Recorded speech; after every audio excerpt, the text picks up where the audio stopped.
अभी आपको एक अहम खबर दें, अल-कादिर ट्रस्ट केस में बुशरा बीबी की हिफाजती जमानत मंजूर हो गई है। आपको आगाह करें, बुशरा बीबी जो आज पेश हुई अल-कादिर ट्रस्ट की, जिसमें आज उनकी हिफाजती जमानत मंजूर हो गई। अब्दुल रहमान से बात करते हैं। जी अब्दुल रहमान।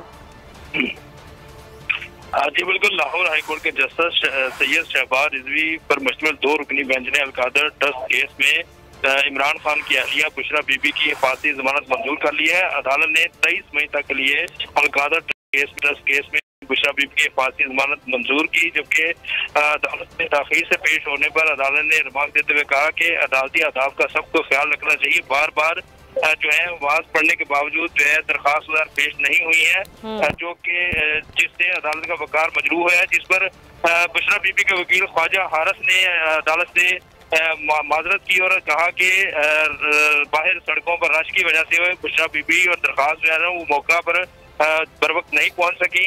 उन्होंने अदालत से 10 रोज के लिए जमानत की सजा की, जिस पर अदालत ने बुशरा बीबी की 23 मई तक के लिए हिफाजती जमानत मंजूर कर ली है। जबकि बुशरा बीबी की अदालत में पेशी के मौका पर इमरान खान भी उनके हमरा थे, जबकि कमरा अदालत में वकला जो है इमरान खान से मिलने के लिए धक्कम पेल भी करते रहे। और अभी जो है इमरान खान और बुशरा बीबी जो है अदालत से रवाना हो चुके हैं और यहाँ पे वकला की जानिब से जबरदस्त नारेबाजी की जा रही है और इमरान खान जो है इस वक्त अपनी गाड़ी में बैठकर अदालती हादसे से रवाना हो रहे हैं। जी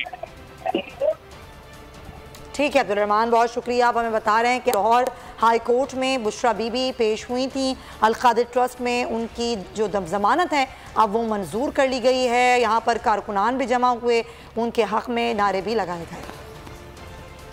ये सारी सूरत हाल आपको बता रहे हैं पाकिस्तान तहरीक-ए-इंसाफ के चेयरमैन इमरान खान और उनकी अहलिया बुशरा बीबी, जो कि लाहौर हाई कोर्ट में आज पेश हुए और अल-कादिर ट्रस्ट केस में उनकी ज़मानत मंजूर हो गई है। दीगर भी केसेस थे जो 9 मई के बाद जो केसेस बनाए गए थे, उनमें भी हिफाजती ज़मानत के लिए आज इमरान खान